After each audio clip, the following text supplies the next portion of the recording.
সূরাটা যে ব্যক্তি রাতের বেলা পড়বে, একটা বর্ণনা এসেছে যে দারিদ্রতা আপনাকে স্পর্শ করবে না ইনশাআল্লাহ। এই যে সুদ খাচ্ছে কি জন্য? টাকার জন্য তো নাকি?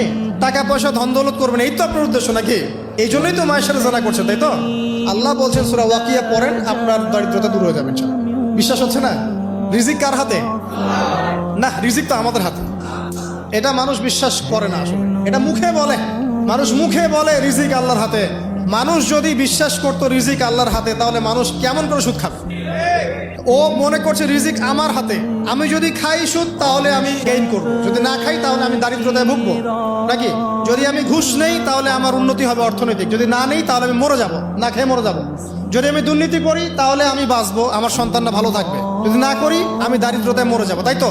এই কনসেপ্ট ছাড়া কেউ এগুলা কাজ এমনি করতে পারে নাকি? নিঃসন্দেহে আমরা মনে করি যে রিজিকের মালিক আমরা, আল্লাহ নয়। শুধু মুখের মধ্যে বলি যে রিজিকের মালিক আল্লাহ।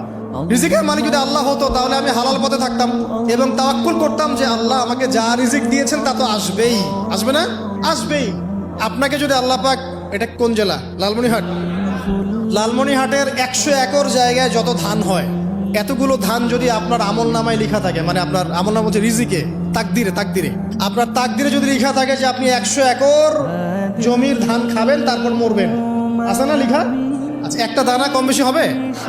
আপনি যদি আল্লাহর প্রতি তাওয়াক্কুলই করেন তাহলে আপনি হালাল পথে থাকবেন, বিশ্বাস করবেন যে আল্লাহ পাক যেটা লিখে রাখছে আমার তাকদিরে রিজিক, এর একটা দানা রেখেও আমি পৃথিবী থেকে যাব না, সিম্পল। তখন আপনার অন্য পথে যাওয়ার কোনো কারণ নাই। আর যখন আপনি বিশ্বাস করবেন না, না এটা আমার হাতে, আমি যত পরিশ্রম করব তত রিজিক বাড়বে, আমি যত ঘুষ নিব তত বাড়বে, যত সুদ খাবো তত বাড়বে, যত দুর্নীতি করবো তত বাড়বে, তখন তো রিজিকের এই পুরো দায়িত্বটা আল্লাহ পাক আপনার হাতে ছেড়ে দিবেন। আল্লাহ পাক আপনাকে কোনো বারাকা দিবেন না। ইয়ামহাকুল্লাহু রিবা ওয়া ইউরবিস সাদাকা। সদকা করলে সম্পদ বৃদ্ধি পায়, আর রিবার মধ্য দিয়ে সম্পদ ধ্বংস হয়ে যায়, একদম মাটিতে মিশে যায়। অনেক গভীরে চলে আসছি, আসেন আবার রাতে চলে আসি। রাতটা কিভাবে এনজয় করতে হয় এটাই আমাদের আজকের লেকচারের টপিক। মানে আমরা কিন্তু জীবনটাকে অনেক বোর মনে করছি না?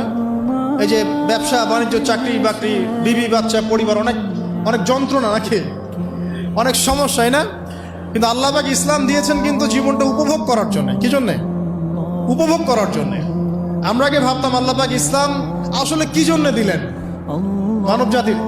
উত্তর হচ্ছে 3টা। 1, ইহকালীন সাফল্য, 1, 2, পরকালের মুক্তি, আর 3 হচ্ছে আপনার জীবনটাকে উপভোগ করার জন্য। আপনি জীবনটাকে ইসলাম দিয়ে যেভাবে উপভোগ করতে পারবেন অন্য কোনো বিষয় দিয়ে পারবেন না। পারবেন? পারবেন না। আসেন দেখেন কিভাবে। রাতটা নিয়ে কথা বলি।